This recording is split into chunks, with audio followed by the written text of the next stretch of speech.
Well, I believe a goal is something you can actually see the outcome of, right? Like, I'm gonna make $1 million. So if you say, I'm gonna go make $1 million, then you might actually see your bank account change, but that might not necessarily mean that you change. So if you have an intention, that's an inner, in the moment goal, right? And life can mirror what your intention is. So let's say you're feeling off. If your intention is, I'm here to grow, then feeling off might be okay, right? So if you say, my inner intention is to learn, my inner intention is to free myself, my inner intention is to whatever, that's what you are right now. It's a word that you can bring to you. It's something that's different. Many people don't realize they all have intentions, but they haven't created it themselves intentionally. So they might say, you know, I'm worried right now, and their inner intention might be to not have conflict. So then they're against that worry and they're actually scared. Right? So an intention is what I like to bring with me. My intention, like I actually have the word patience on my shirt. I love the word patience. Like if I'm doing, for instance, sometimes I'll do a juice fast, right? And I was 3 days into a juice fast and I actually stepped on the scale and gained weight. And if my intention was results, I'd be really pissed because I didn't get any. But because my intention is patience, I stay with it and say, okay, I'm not supposed to just get results in 3 days, I'm supposed to stay with it. And then bigger results usually show up as a byproduct of you being that intention, being that space. So to me, an intention's way bigger because you don't know what the results are gonna be. But you change with an intention. You become a different person. You see the world differently after a while. So I don't like goals that much because goals are often created from you in that egoic state.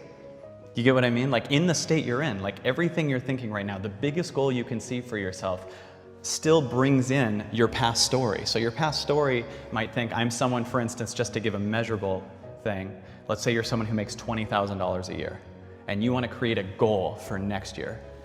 So the biggest you're going to see is like, I'll make 30,000 next year. Yeah, but you're just this moment. What you and I and Oprah and Trump and anyone you can think of, we're all the same thing. Infinite possibilities, just heart, lungs, potential in this moment right now. And if you undo yourself from the old story, then you can change really fast. I want to go back to what you said about the stories and the stories we tell ourselves, which really feels to me very foundational in your entire philosophy. And I've seen you on stage working with people to help them release their stories, which is really, really special and neat to see you do. And you want to talk about something that would give me heart palpitations. It's really neat. How do you help people break out of those stories? Like, what is the process? Well, this might sound ignorant, but I believe all of our challenges that we have that we get triggered by are an illusion. I don't mean that like, so don't pay attention to them, because that's ignoring them. They still need to be felt and released. But almost everything that every person says, they can get to an energy where they're stuck in something and I can see the lie, I can feel the lie. So if someone says, whatever, I'm going through a massive stage fright right now, the first thing I have them do often is say, and I love that. And right away it loosens up. Right? They release it. Is that because you're shifting their perspective on it? Yes, not only am I, in my opinion, shifting their perspective, but I'm taking them to what's true. In other words, most people think the things that are temporary are the permanent things, right? The temporary passing, I'm going through a breakup. You don't understand that in a month you're gonna be okay. You think, when you're in a low, when you're feeling bad, you think that thing you're feeling is how you're gonna feel forever, which is what makes it feel worse. You know what I mean? When you're in a low, you're like, this is my life now. This is it. Or when you're in a high, you also get extra high because you think, this is my life now. I've fallen in love with this person. So we're together forever and I'm always going to feel like this. They're the one. Then a month later, you're like, is this my life forever? and then it goes back and forth and you don't get that all of your emotions are temporary. They're passing things.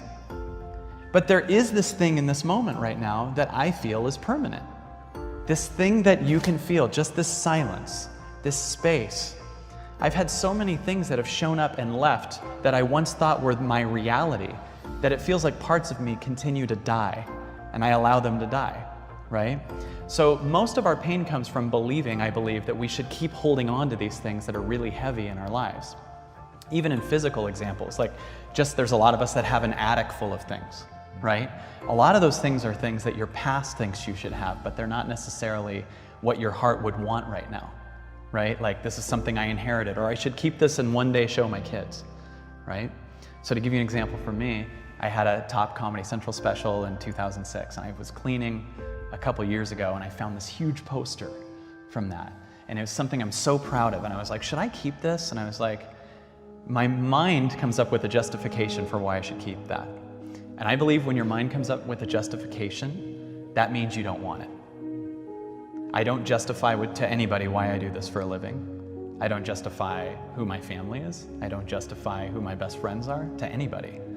But there are some of us that have situations like, well, I do not like that person, but they were nice to me that one day.